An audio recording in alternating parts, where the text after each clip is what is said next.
My name is Harriet Mason. I'm 30 years old. 12 years ago, my family of doctors disowned me as the defect daughter. Today, I showed up at my sister's wedding reception. My mother pointed straight at me and scoffed loudly. "Why is this defect here?" My sister laughed and added, "She wasn't invited." 200 guests turned to stare at the severe burn scars covering half my face and neck. Scars from the fire they spent 19 years telling everyone I started when I was 11. But right now, my grandfather's lawyer is walking toward the microphone with an envelope in his hand. In the next 60 seconds, the 19-year lie they built their perfect family on is about to explode. And this time, the truth will destroy them all. Before we get into this, if you're new here, please take a moment to like and subscribe. It helps more than you know. And while you're at it, drop a comment telling me where you are watching from and what time it is where you are. I love reading those. Let me start at the beginning. November 15th, 2007. I was 11 years old. It was a Thursday night. I was working on a math worksheet at my desk. Long division, the kind that takes up half a page. My parents were both at the hospital. Nothing unusual in our house. My father was an ER physician, my mother, an anesthesiologist. They made sure everyone knew we were a family of doctors. 2 generations of MDs. My grandfather had been a psychiatrist before becoming a judge. My sister Sloane was supposed to become the 3rd generation. I was already the anomaly, the one who liked building things instead of studying anatomy, the one who drew blueprints on the backs of my homework, the one who talked about becoming an architect instead of a surgeon. Mrs. Brennan was downstairs watching Wheel of Fortune with the volume up too loud. She was our neighbor, 67, slightly hard of hearing, the babysitter my parents trusted when they were both on call. My little sister was supposed to be in her room reading Charlotte's Web for the 3rd time. I remember the smell first. Chemical. Sharp. Paint thinner. My father kept supplies in the storage closet attached to Sloane's room. Brushes, mineral spirits, drop cloths. He'd been refinishing furniture in the garage. I ignored it at first. Then I heard something fall. A crash from the direction of Sloane's room. Then a sound like paper crumpling, crackling. I opened the bathroom door that connected our rooms. The smoke hit me like a wall. Sloane's door was open. The storage closet, the one attached to her room, was pouring black smoke. I could see flames inside, orange and hungry, spreading fast across the wooden floor. "Sloane!" I screamed. No answer. I tried to get to the closet to close the door, cut off oxygen like we'd learned in school fire drills. But the smoke was too thick. I couldn't see. I couldn't breathe. It filled my lungs like cement, heavy and suffocating. I dropped to the floor, crawled toward the stairs. My hand on the carpet, pulling myself forward. I could hear Mrs. Brennan screaming from downstairs. "Fire! Fire!" I was trying to reach the stairs, trying to get down, trying to breathe. That's the last thing I remember. The next thing I remember is waking up 4 days later in a hospital bed, and my mother's voice saying, "What were you thinking?" I was 11 years old. Half my face was bandaged, my neck, my left shoulder, my hands. Everything hurt. The nurse later told me I'd been in a medically induced coma for 3 days because of the pain. My mother was sitting next to the bed, and my father was standing by the window. They both looked exhausted. "What were you thinking?" my mother said again. I was confused. Groggy from medication.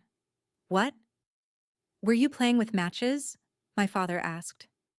"Harriet, you need to tell us the truth." "No, I was doing homework." My mother squeezed my hand, the one that wasn't bandaged. "Sloane said she saw you with candles in your room." I tried to process this. "I don't have candles." "The fire started near your bedroom," my father said.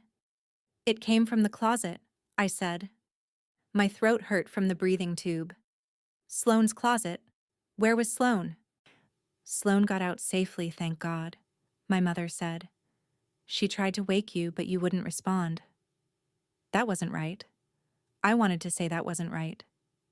But I was so tired. And they were my parents. And I was 11. My mother held my bandaged hand and said, "You have to be more careful, sweetheart. This is why we tell you not to light candles in your room." I didn't have candles, but I was burned. And I was medicated. And I was so tired. So I just nodded. Over the next 3 weeks in the hospital, the story became fact. I'd been careless. I'd been playing with fire. Sloan had tried to save me. I'd nearly gotten us both killed. The nurses were kind. One of them mentioned that Sloan had visited the day before I woke up. "Your sister was so worried about you." But after I woke up, Sloan never came back. Not once during the 5 weeks I was in the hospital. Not during the 6 surgeries I had over the next 18 months.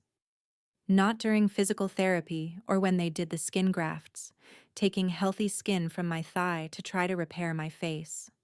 My parents said she was traumatized, that seeing me reminded her of the fire, that I needed to give her space. I had 6 surgeries, and every single time I looked in the mirror afterward, I saw a reminder of my mistake. Except it wasn't my mistake. It took me 19 years to learn that. The fire marshal's report came out in December, about a month after the fire. I didn't see it at the time. I was 11, still recovering, still having nightmares about smoke. The finding was simple. Accidental fire, origin point second floor storage closet. The storage closet attached to my sister's room. Not my bedroom. But no one mentioned that part to me. The report noted paint thinner as the accelerant. Container found tipped over. Ignition source unclear. Possibly electrical spark. Possibly open flame. There were cigarette burn marks on the closet floor. 3 separate marks. Old damage, the report said. Unrelated to the current incident. The insurance company paid out $180,000. We rebuilt. We moved back in March 2008.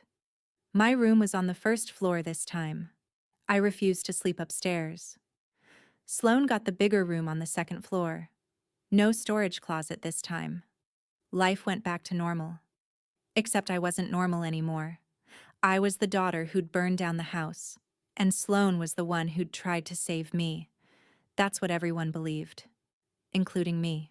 Middle school was hell. I was 12, 13, 14. The surgeries improved the scarring, but it was still visible. The left side of my face, my neck, my shoulder. Kids stared. Some asked questions. Most just whispered. I developed anxiety around fire. I couldn't light birthday candles. I'd freeze during fire drills, chest tight, hands shaking. The school counselor said it was normal for trauma survivors. Guilt, she said. Residual fear from what I'd done. What I'd done. My family made sure I never forgot. The phrase that followed me through my childhood attached to every mistake. "You almost killed your sister." I spilled juice on the carpet when I was 13. My father sighed. "Harriet, you have to be more careful. Remember what happened last time? It was juice. But in our house, everything connected back to the fire." I forgot my homework in 8th grade. My mother said, "This is the same carelessness that caused the fire." I argued about curfew when I was 15. "We can't trust your judgment, Harriet. You've proven that." Meanwhile, Sloan thrived. She was pretty, popular, captain of the cheerleading squad. She got straight A's without trying. She was the daughter my parents could be proud of. I became the difficult one, the one who needed fixing. And then, they gave me a name for it. I was 13 the first time I heard it. My mother took me to see Dr. Chen, a plastic surgeon and family friend. I'd asked about scar revision surgery, some new technique I'd read about online. We were in the waiting room. I was filling out forms. My mother was on her phone. Then Dr. Chen came out to greet us, and I heard my mother say it. We call her our defect daughter, she said, casual, matter of fact. Not in a mean way, just the one who needs fixing. Sloane is perfect and Harriet is, well, you can see. Dr. Chen laughed uncomfortably. I sat there with the intake form on my lap, pen frozen in my hand. Defect daughter. Like it was my name. Like it was a diagnosis. After that, I started noticing it everywhere. When I was 15 and my anxiety got worse, I overheard my father on the phone with our insurance. Yes, it's for the defect one. She's in therapy again. Always something with that one. When I was 17 and working on college applications, my mother was on the phone in the next room. I wasn't supposed to hear, but I did. I have 2 daughters, she said. One's at the top of her class, captain of the cheerleading squad. The other one is, well, defective, scarred, anxious, always needing something. College is going to be hard for her. Not everyone wants damaged goods. I sat at the kitchen table with my college essay in front of me. The prompt asked about a challenge I'd overcome. I'd written about the fire, about learning to live with being the one who destroys things. I closed my laptop, went upstairs, Googled, "Am I defective?" The internet had a lot of answers. None of them helped. By the time I was 17, I'd internalized the label completely. When I made mistakes, of course, I'm defective. When relationships failed, who would want the defect? When I actually achieved something, just trying to compensate for being fundamentally flawed. The defect daughter. That's what I was. That's what they made sure I knew I was. And I believed them. If you've ever been the scapegoat in your family, you know what I'm talking about. That feeling of being the designated problem, the one everything gets blamed on, the one who can never do enough to make up for existing wrong. If that's you, I want you to know something. It's not about you. It never was. Scapegoating is about them needing someone to be less than, someone to make them feel better about themselves. But I didn't know that at 17. I just knew I was defective, and I tried so hard to prove I wasn't. High school was a performance. Straight A's, science club, volunteering. I threw myself into being responsible, being careful, being trustworthy, trying to prove I wasn't careless, trying to prove the fire was a one-time mistake, not evidence of who I was. It didn't matter. When I won a regional science fair in 11th grade, my project was on fire suppression chemistry, because of course it was. My mother said, "Well, at least you're learning to be more careful." That was her congratulations. When I got accepted to a good state university with a scholarship, my father said, "It's good you're staying close to home. We need to keep an eye on you." Like I was a risk. Like I might burn something else down if left unsupervised. I saw a therapist, Dr. Fletcher. She was kind. She asked careful questions. One day she said, "Harriet, do you remember lighting a fire that night?" "No." "Then why do you believe you caused it?" I didn't have an answer. I just knew everyone said I did. My parents, the story, the insurance report that I'd never actually read, the narrative that had calcified into fact. Sometimes, Dr. Fletcher said gently, families need someone to blame. It makes complicated things simple, especially when the truth is too uncomfortable. I didn't understand what she meant. Not then. Thanksgiving 2014. I was 18, home from college for break. First semester had been hard. New place, new people, nobody who knew about the fire. I could just be Harriet, not the defect daughter, not the one who burned down the house. But coming home brought it all back. Sloane was 15 now. She had a new boyfriend. He was at dinner. Extended family was there. Someone asked about my scars. "Oh, that," my mother said. "Harriet had an accident when she was 11. House fire. Nearly burned the place down." I sat there silent, hearing the story told for the thousandth time. But we all made it out okay, Sloane added. Thank God. Something in me snapped. I don't remember starting the fire, I said. The table went quiet. Harriet, my father said. Don't start this again. I was doing homework. I don't remember lighting anything. My mother put down her fork. You were 11, sweetheart? Memory is tricky. But Sloane saw you with candles. I turned to Sloane. You were 8. What did you actually see? She looked uncomfortable. Her boyfriend was watching. Everyone was watching. I don't really remember. It was a long time ago.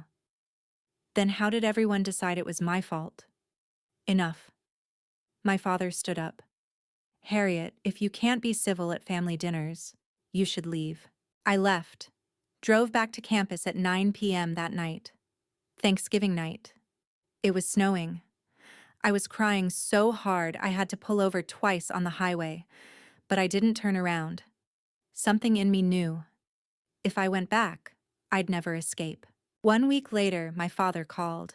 I was in my dorm room, trying to study for finals, trying not to think about Thanksgiving, trying to convince myself I'd overreacted. Harriet, he said, your mother and I have discussed your behavior at Thanksgiving. My behavior?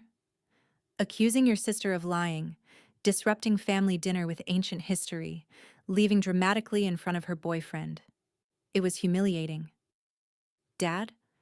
I just asked what she remembered. We've decided you need time away from the family to get your priorities straight. I went cold. What does that mean? Don't come home for Christmas, or spring break, or next summer. Not until you're ready to apologize to Sloane and stop playing victim about something that happened 7 years ago. You're kicking me out? We're giving you space to grow up. You're 18. You're in college. You're legally an adult. Figure out who you want to be. But the defect daughter who blames everyone else for her problems? She's not welcome in this house anymore. Dad. He hung up. 3 hours later, I got an email from my mother. Subject line, family boundaries.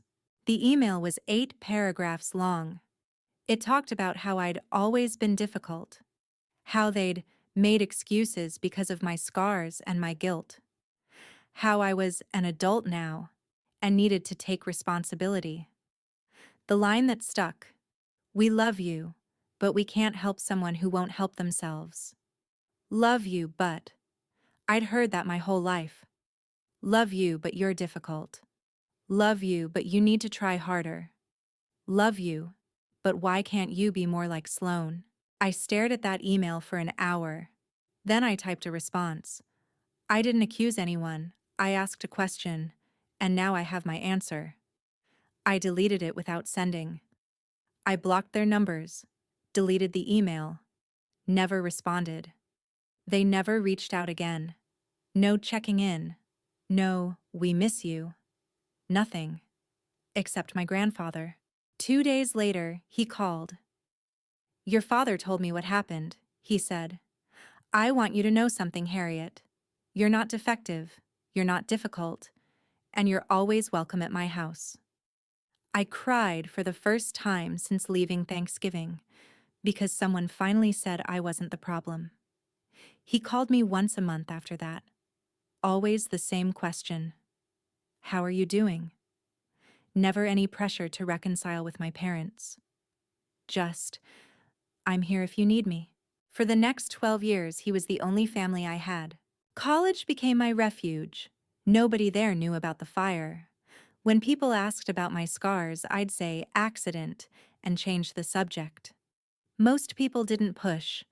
I changed my major to fire safety engineering. Dr. Fletcher said it was probably my subconscious trying to master the thing that had traumatized me. Maybe. Or maybe I just wanted to understand what had happened that night. In my sophomore year, I had a professor who taught fire investigation. He showed us case studies, burn patterns, origin point analysis. One day, he said something that stuck with me. Children under 10 are unreliable witnesses to fire events. They often create narratives to cope with trauma or to avoid punishment. Their memories are usually constructed, not recalled. I raised my hand after class. If a witness was 8 years old, would their testimony be reliable? He thought about it. Not particularly. Kids that age are highly suggestible. They often tell adults what they think they want to hear. I filed that away. Didn't act on it. Not yet. But the seed was planted. The anxiety didn't go away. If anything, it got worse. I couldn't light candles. Couldn't use the stove without gloves. I'd check the smoke detectors in my dorm room 3 times before leaving. My roommates noticed but didn't comment. Dating was complicated.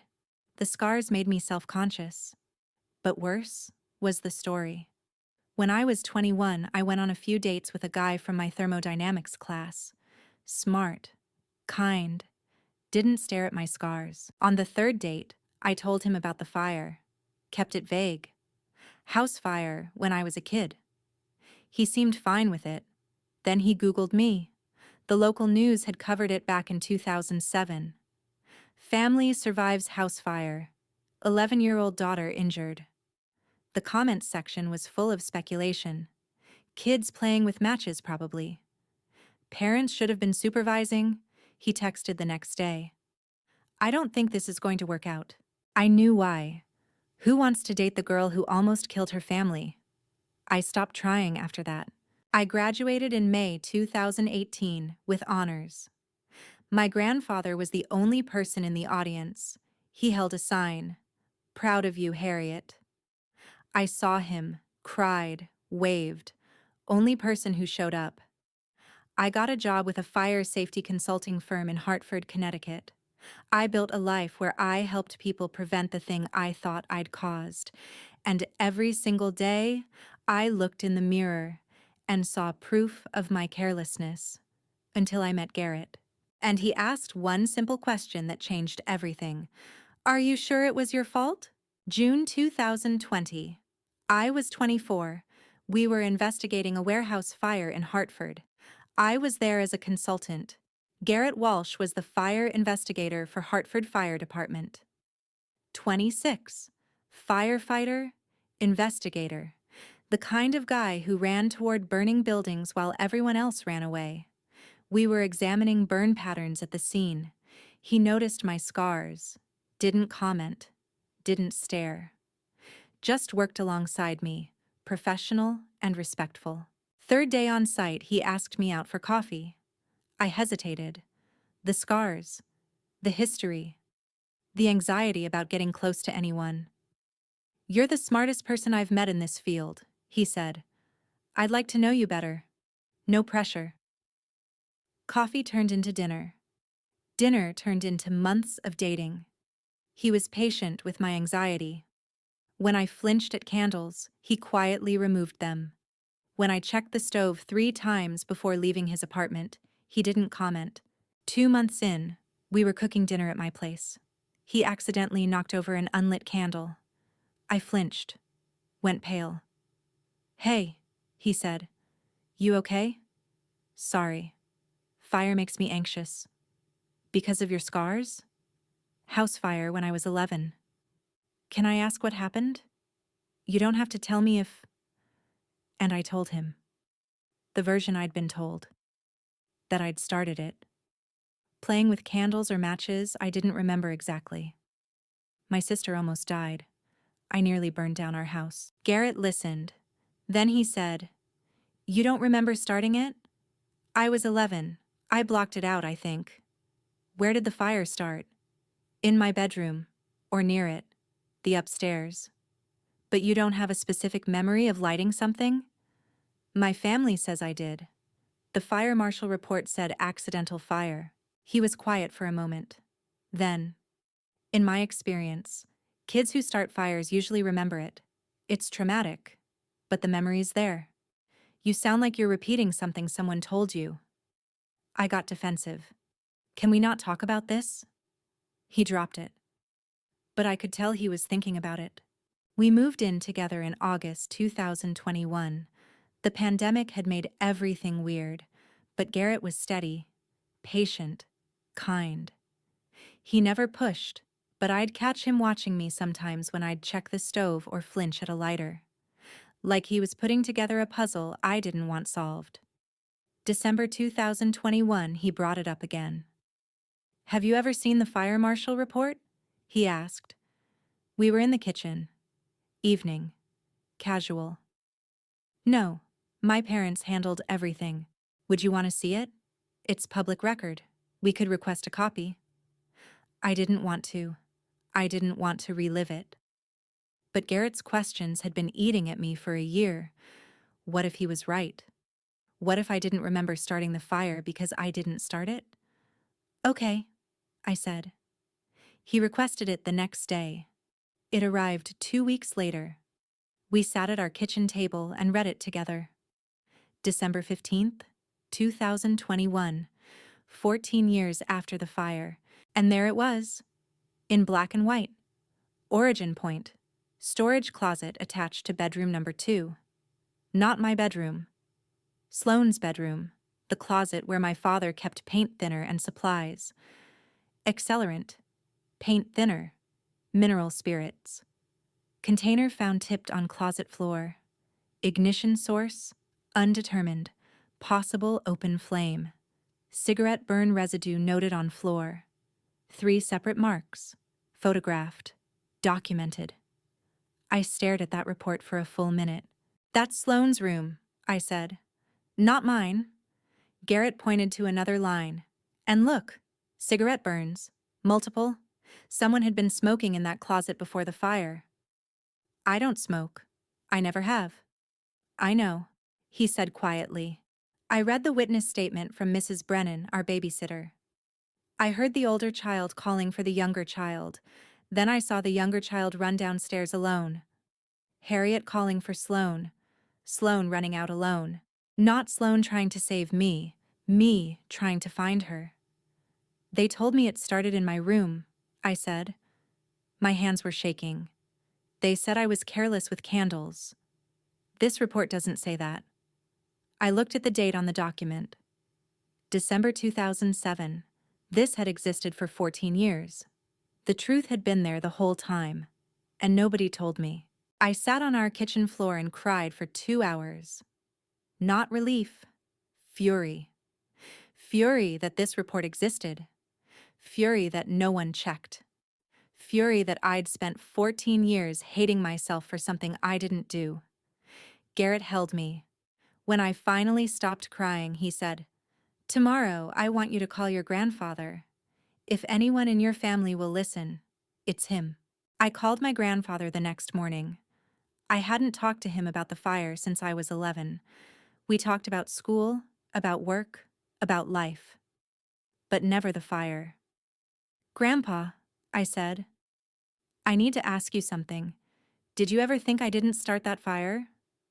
Long silence. Then, "I never believed you started that fire, Harriet." I started crying again. "What? You were a careful child. Methodical. Rule-following. I watched you growing up. Sloane was the impulsive one. But everyone believed her because she was younger and prettier and unharmed. Why didn't you say anything?" "I should have. I'm sorry. But I'm saying it now. I don't think you started that fire. And I think it's time we found out who did." He told me he'd started his own investigation 2 years earlier, that he'd had doubts since 2019, that he'd requested the same report I was holding, that he'd hired a private investigator, that he'd been waiting for the right moment to confront Sloane. "I need you to trust me," he said. "Don't contact your parents. Don't confront Sloane. Let me handle this. Can you do that?" I agreed. That was the hardest year of my life, knowing the truth was close, knowing someone finally believed me, but having to stay silent while my sister continued posting on Instagram about forgiveness and grace.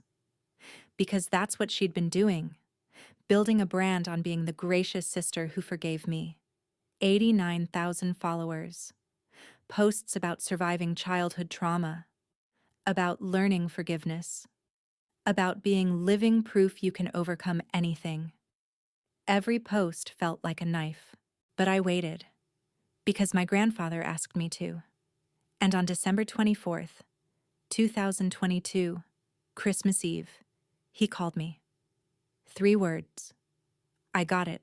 He told me later what happened that night. Christmas Eve at my parents' house. I wasn't there. I hadn't been there for 8 years, but my grandfather was, and Sloane was there with her boyfriend, Kyle. They'd been dating 3 months. After dinner, Sloane went out to the back porch to smoke. She'd started smoking in college. My parents didn't know, or pretended not to know. My grandfather followed her. His phone was in his pocket, recording app running. Connecticut is a single-party consent state. He was the consenting party. It was legal. He told me the conversation later, word for word. But I didn't need his retelling, because 3 months later, I heard the recording myself. The recording that would destroy my sister's life.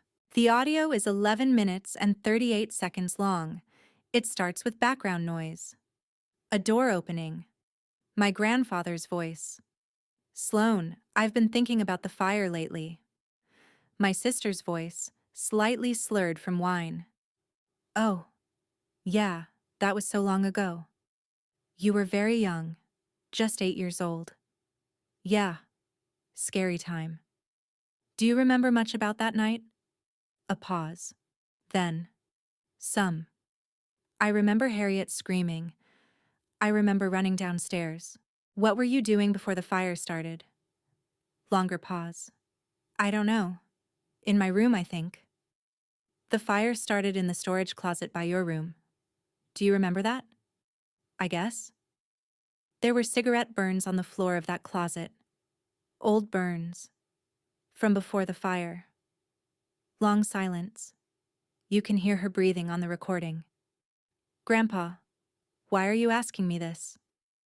Because I don't think Harriet started that fire. And I think you might remember more than you've said. That's when she started crying. You can hear it on the recording. Soft at first, then harder. Sloane, he said, gentle. I just need to know the truth. What really happened that night? And then she told him. I was smoking, she said through tears. Okay? I was smoking stolen cigarettes in the closet. I'd been taking them from Mr. Patterson's garage. I thought if I smoked in the closet, Mom and Dad wouldn't smell it. And that night, I knocked over the paint thinner. I heard it tip. The cigarette fell. Everything just went up so fast.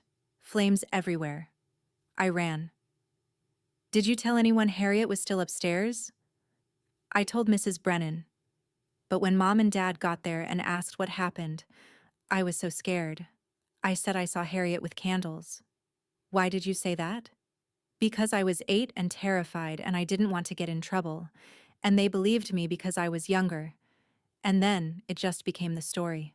You let Harriet take the blame for 15 years. I didn't mean for it to go on this long, but she took the blame anyway. So what's the difference? It's been 15 years. Why does it matter now? What's the difference? That's the line that haunts me. The casual dismissal of 19 years of my life. 19 years of thinking I was dangerous. 19 years of hating myself. So what's the difference? The difference was everything. My grandfather gave Sloane 6 months to tell our parents the truth. She didn't. So in June 2023, he went to them himself. He brought the fire marshal report, the private investigator's analysis, insurance photos, screenshots of Sloane's Instagram posts, the ones where she talked about forgiving me for my mistake. And he brought the recording. He played it for them in his living room. My parents sat on his couch and listened to their youngest daughter admit she'd started the fire, that she'd blamed me, that she'd let me carry the guilt for 15 years because, what's the difference? My grandfather told me their response later. He'd written it down in his diary, word for word. My mother said, Sloane was 8 years old. She was traumatized. My grandfather, Harriet was 11 and nearly died. My father, We believed what our 8-year-old told us. We were trying to make sense of a terrible accident. My grandfather. But you never questioned it. The report said storage closet. You told Harriet it was her bedroom. You blamed her without investigating. He played them clips from family gatherings he'd recorded. My father saying, "Harriet nearly killed her sister." My mother saying, "The defect one is always needing something." They were confronted with their own words. My mother asked, "What do you want us to do?" My grandfather, "Tell Harriet the truth. Apologize." Long silence. Then my father said it. The sentence that ended any possibility of reconciliation. "We're not going to destroy one daughter to save another." My grandfather told me he sat there for a full minute, processing what his son had just said. That he'd raised my father to value truth above comfort. That in that moment, he realized he'd failed. "You already destroyed one daughter," my grandfather said. "You just don't want to admit it." My mother, "What's done is done. It would destroy Sloane's life to admit it now. Harriet moved on. She has a new life. Why drag this up?" My grandfather, "Because she deserves to know she was innocent." My father, "It was an accident. Sloane didn't mean to start the fire any more than Harriet would have." "But Sloane meant to blame Harriet," my grandfather said. "And you meant to let her." They asked him to give them time to figure out how to handle it. He gave them 3 months: August, September, October. They never called me. They never told the truth. So in November 2023, my grandfather updated his will. "Have you ever had someone fight for you when you couldn't fight for yourself?" That's what my grandfather did. He was 80 years old. His health was failing. But he spent his final 2 years making sure I'd learn the truth. Even if he didn't live to see it. If you've ever felt invisible in your family, like your pain doesn't matter, like the truth about you doesn't matter, I want you to know. You deserved someone who fought for you. And I'm sorry if you didn't have that. But maybe, like me, you'll find a way to fight for yourself. My grandfather had his first heart attack in March 2024. Mild, but a warning. He was 80 years old. He knew his time was limited. In April, he met with his lawyer, Alan Whitman, updated his will, made very specific instructions. The evidence must be revealed at Sloane's wedding, during the reception, after toasts, before cake. "Alan, if I don't live to see that day, you have to do this for me." "Raymond," Alan said, "are you sure? This will destroy your family. My family destroyed itself in 2007. I'm just making sure someone remembers the truth." He also did something else. Something that ensured the truth would come out exactly when and where he wanted it. He contacted the wedding venue. Sloane had already booked it, and paid an additional $5,000, with one condition. His lawyer must be permitted to address the guests during the reception, around 7:15. Non-negotiable. The venue owner was used to odd requests. Rich families did strange things at weddings. He agreed. My grandfather was a judge for 38 years. He knew how to build a case, how to present evidence, how to make sure a truth couldn't be denied. And he knew that some truths needed witnesses. In September 2024, my grandfather had a second cardiac episode.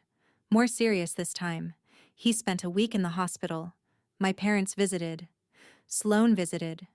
She brought wedding invitations to show him. "Grandpa, look. Aren't they beautiful? Cream cardstock, gold embossing, hashtag rising from the ashes." He looked at those invitations and felt sick.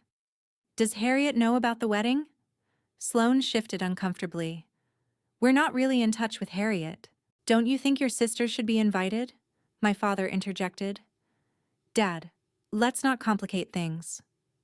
My grandfather, weak in his hospital bed, "Promise me you'll send Harriet an invitation." They promised. They thought I wouldn't come. They thought he was being sentimental. They didn't know he'd already arranged everything. On November 3rd, 2025, my grandfather died in his sleep. Massive heart attack. He was 81 years old. I got the call at 6 a.m. I was holding Garrett's hand when the phone rang, and I knew, before I even answered, that he was gone. The funeral was November 8th. I went. First time seeing my family in 11 years. I sat in the back with Garrett. Saw my parents across the cemetery. Saw Sloane in a black dress holding Kyle's hand. She glanced at me once, quickly looked away. No one approached me. My parents gave me brief nods. Nothing more. After the service, I left without speaking to anyone. 1 week later, the will reading. Alan Whitman's office. All of us there. My parents, Sloane, me and Garrett. Alan read the will. $11 million to me, the family home, his personal effects, $500,000 each to my father, mother, and Sloane. They were shocked at the disparity. My father. Why would he leave everything to her? Alan handed me a thick envelope. Judge Mason left a letter explaining his reasoning. Miss Harriet, this is for you. There are also additional documents to be distributed at a later date, per his instructions. Your presence will be required. I didn't open the letter in front of them. Took it home. That night, Garrett and I sat at the kitchen table. I opened the envelope. 8 pages. Handwritten. My grandfather's careful script. He explained everything. The investigation. The recording. The confrontation with my parents. Their refusal. His plan. The letter ended. By the time you read this, I'll be gone.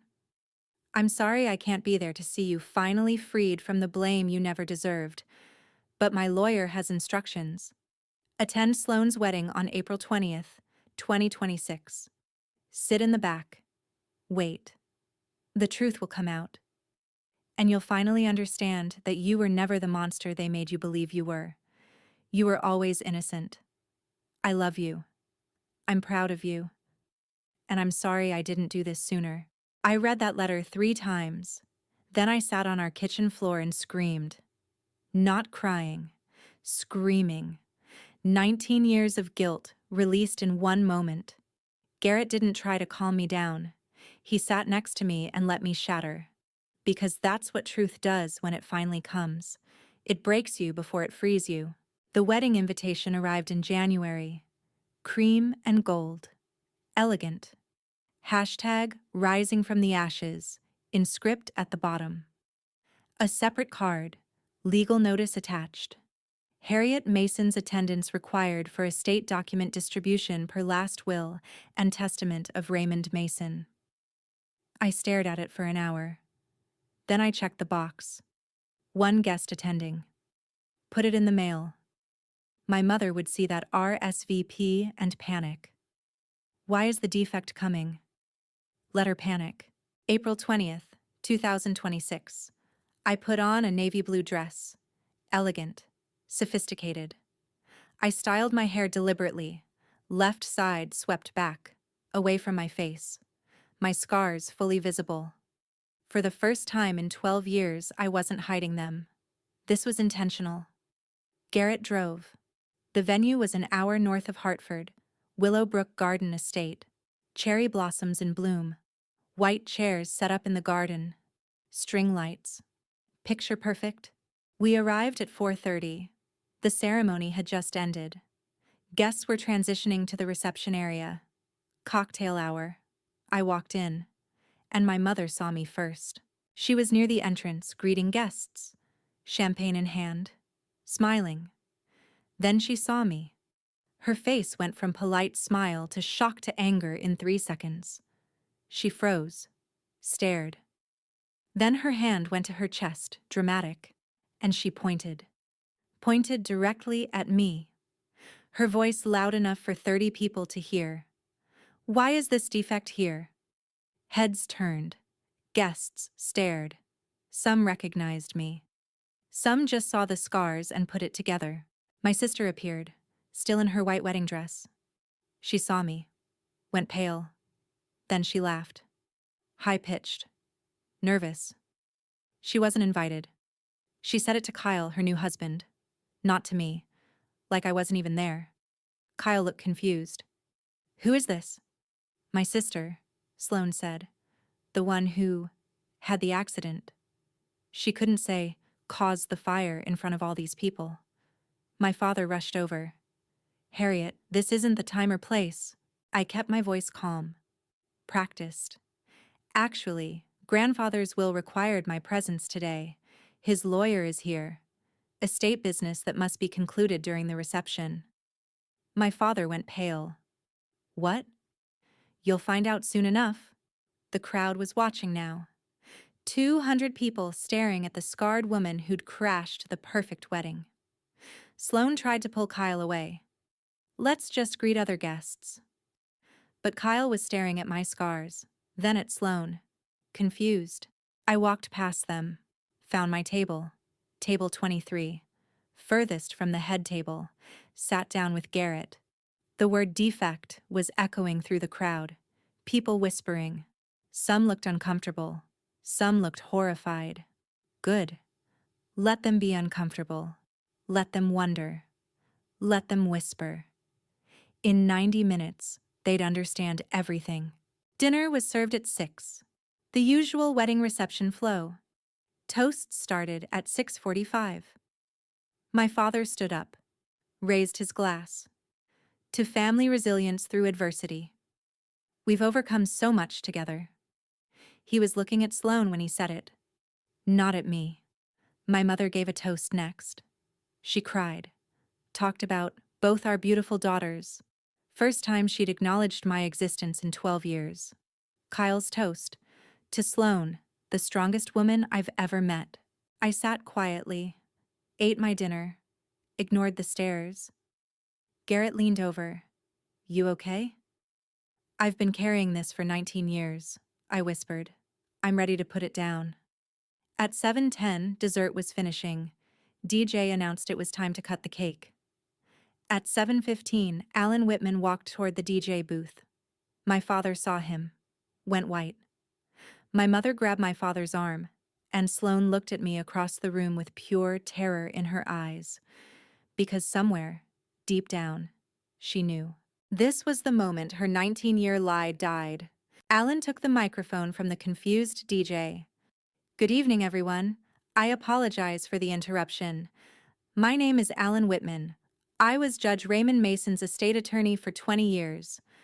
I have time-sensitive legal documents that require immediate attention before this celebration continues. Confused murmurs rippled through the crowd. Sloane, what is he talking about? My father stood. Alan, this isn't... Alan cut him off. Dr. Mason, per your father's will, this is precisely the time. The instructions are very specific. Please sit down. My father sat, face red. Alan continued. Judge Raymond Mason passed away 5 months ago. Many of you attended his funeral. What you may not know is that Judge Mason spent the last 5 years of his life investigating the house fire that occurred on November 15th, 2007. The fire that severely injured his granddaughter Harriet. Every head in the room turned to look at me. I sat calmly, hands folded, scars visible. Judge Mason was troubled by significant discrepancies in the narrative surrounding that fire. As a retired district court judge with 38 years of experience evaluating evidence, he conducted a thorough investigation. He requested original fire investigation documents, hired private fire investigators, reviewed witness statements, and conducted recorded interviews. A screen lowered behind him. A projector turned on. What Judge Mason discovered was that the widely accepted story that Harriet Mason started the fire is categorically false. Gasps. Loud ones. Sloane went white. Kyle turned to her. What? Alan projected the fire marshal report on the screen. Large font. Everyone could read it. Origin point. Storage closet attached to bedroom number 2. S. Mason's room. Accelerant. Paint thinner. Container found tipped. Physical evidence. Cigarette burn residue noted on closet floor. 3 separate marks. Alan used a laser pointer. The fire originated in a storage closet attached to Sloane Mason's bedroom. Not Harriet's bedroom, Sloane's room. The ignition source was in that closet. There were cigarette burns, plural, on the closet floor. Someone had been smoking there multiple times before the fire. Louder murmurs. Cigarettes? She was 8. Oh my God. Harriet Mason was 11 years old. She was in her bedroom doing homework when the fire started. She tried to reach her sister. She was found unconscious at the top of the stairs from smoke inhalation. She nearly died. Sloane Mason exited the house first and told her parents that Harriet had started the fire. Complete silence now. For 19 years, Harriet has carried guilt, shame, scars, and trauma for a fire she did not start. Alan paused. Let that sink in. Then, Judge Mason confronted Dr. Neil Mason and Dr. Gwen Mason with this evidence in June 2023. They acknowledged the truth. They chose not to inform Harriet. They chose to protect one daughter while allowing the other to live with undeserved blame. My mother tried to stand. This is a private. Alan cut her off. Dr. Mason, this became a public matter when you chose to humiliate Harriet publicly upon her arrival today. Your exact words, heard by dozens of witnesses, were, "Why is this defect here?" You could hear the crowd's reaction. Uncomfortable shifts. Whispers. She said what? Oh my God. Alan held up his phone. I will now play audio evidence of Sloane Mason's confession, recorded December 24th, 2022, in which she admits to starting the fire. The room went dead silent. He pressed play. My sister's voice filled the garden through the sound system. Slurred from wine. Crying. Honest. I was smoking, okay? I was smoking stolen cigarettes in the closet. I'd been taking them from Mr. Patterson's garage. I thought if I smoked in the closet, Mom and Dad wouldn't smell it. I knocked over the paint thinner. The cigarette fell. Everything just went up. I ran. When Mom and Dad asked what happened, I was scared. I said I saw Harriet with candles. Because I was 8 and terrified and I didn't want to get in trouble. And they believed me. Then the line that made people gasp out loud. But she took the blame anyway. So what's the difference? It's been 15 years. Why does it matter now? The audio ended. Absolute silence. Then chaos. Kyle stood up, backing away from Sloane. You knew? You knew you caused this and you let everyone blame her for 19 years? Sloane tried to reach for him. Kyle, I was 8 years old. You were 23 when you said that. 3 years ago. You've known the truth and you said nothing. Guests were pulling out phones. Filming. This would be online by midnight. Someone near my table whispered, "Oh my God." My mother tried to speak. This is a private family matter. Alan, Dr. Mason, you made it public when you called your daughter a defect in front of 200 witnesses. Judge Mason specifically requested this be revealed publicly to prevent further denial. He wasn't done. He projected another document. My grandfather's diary entries. Dated. Detailed. Showed the timeline. June 2023. Parents confronted with evidence. Their choice. We're not going to destroy one daughter to save another. That's what Dr. Neil Mason said when Judge Mason asked him to tell Harriet the truth. The crowd reacted. Angry murmurs. Someone said, "Jesus Christ." Alan read more from the diary. Parents' excuses. What's done is done. It would destroy Sloane's life. Harriet moved on. Dr. Neil Mason and Dr. Gwen Mason knew the truth for nearly 3 years. They actively chose silence. Arguments were breaking out now. Family members turning on each other. Someone yelled, "You knew for 3 years?" Kyle was still backing away from Sloane. Your whole survivor story, your Instagram, your speeches about forgiveness, all of it was built on lying about your sister. Sloan reached for him. Kyle, please. Don't touch me. The wedding videographer was still filming, capturing everything. And I sat in the back of the room, calm, the calmest person there, because I'd known this was coming. I'd had 4 months to prepare. They'd had 60 seconds. Then I stood up. 240 people turned to look at me. Garrett stayed seated. This was my moment. The crowd parted as I walked toward the head table. I didn't go to the microphone. I didn't need it. The room was silent. I stopped about 10 feet from my family, looked at my parents first. You let me believe I was dangerous for 19 years. My voice was steady, calm. I'd practiced this. When I was 12 and had a panic attack during a fire drill, you told me I was being dramatic about something I'd done to myself. When I was 16 and won a science fair, you said I was trying to compensate for past carelessness. Every achievement I earned, you diminished. Every mistake I made, you connected to that fire. You called me your defect daughter, to doctors, to family friends, to anyone who would listen. You turned me into a ghost in my own home. And when you finally learned the truth, when grandfather showed you proof that I was innocent, you chose her reputation over my sanity. My mother tried to speak. Harriet, you thought protecting Sloan mattered more than protecting me. You made your choice. Now live with it. I turned to Sloan. You were 8 when it happened. I understand that. Children lie when they're scared. But you were 23 when you confessed to grandfather. You could have made it right then. You chose not to. You built a career on being a survivor. 89,000 Instagram followers who think you're brave for forgiving me. You gave speeches about grace. You met Kyle by selling a story about overcoming my mistake. Every single thing you built in the last 5 years is constructed on my suffering. And when you had the chance to tell the truth, you said, I gestured to the speakers where the audio had played. Everyone heard what you said. What's the difference? The difference, Sloan, is that I spent 19 years thinking I was a monster.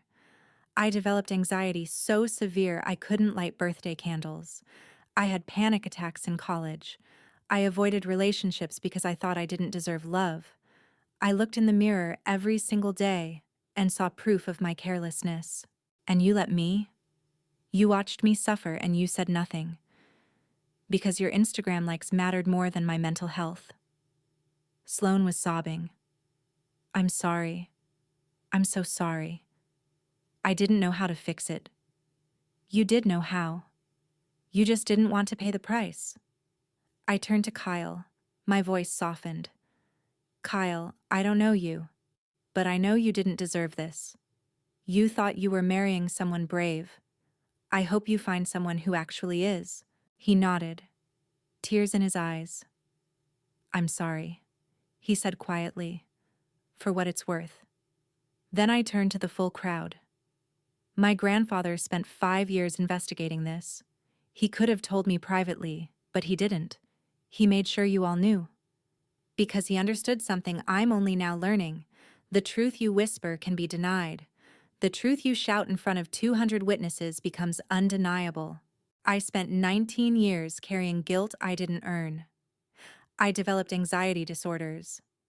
I left my family because I thought I was the problem. I wasn't.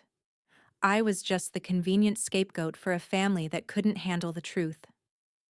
So thank you all for witnessing this. I looked at Sloan one last time. Congratulations on your wedding. I hope it was everything you dreamed.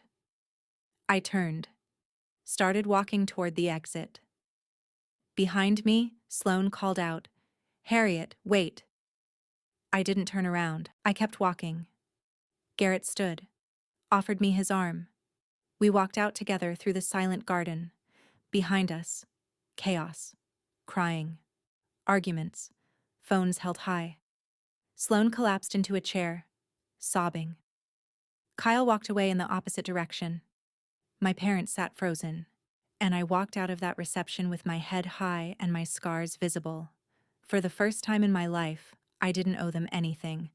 Not an apology, not forgiveness, not even eye contact. We got in the car. Garrett asked, "You okay?" I took a deep breath. "I am now." And I meant it. The video went viral. 8 million views in the first week. Someone had live-streamed the lawyer's presentation. Someone else had recorded my statement. Within 24 hours, "Wedding Confession Exposed" was trending. Sloane's Instagram was flooded with comments, hate, accusations, screenshots of her old posts about forgiveness with new context. She deleted the account within 48 hours. Kyle officially called off the wedding, texted her, "I can't marry someone I don't know." My parents issued a statement. "Private family matter, no comment." The media ignored it. I got calls from extended family. Some apologized. "We had no idea." Some were angry. "You ruined her wedding." I blocked most of them. Accepted apologies from the few who'd been genuinely kind to me over the years. 3 months later, in July, Sloane sent me a letter. 6 pages. Handwritten. Full confession. Apology. She offered to pay for my therapy. "I've destroyed my life trying to hide what I did. You rebuilt yours despite what I did. I don't deserve forgiveness, but I'm asking anyway." I read it once. Then I put it in a drawer. Maybe someday I'll answer it. Maybe I won't. Either way, I owe her nothing. I used my grandfather's inheritance to create something that mattered. The Raymond Mason Truth and Justice Fund, a nonprofit supporting people wrongly blamed for childhood incidents, helping families get access to investigation records, providing therapy for scapegoated children. First year, 89 families helped. Every time someone contacts the fund saying, "My family blamed me for something I didn't do," I think, "Grandpa, this is what justice looks like when it's not just about revenge." October 2026. Garrett and I got married in August. Small courthouse ceremony, his family there,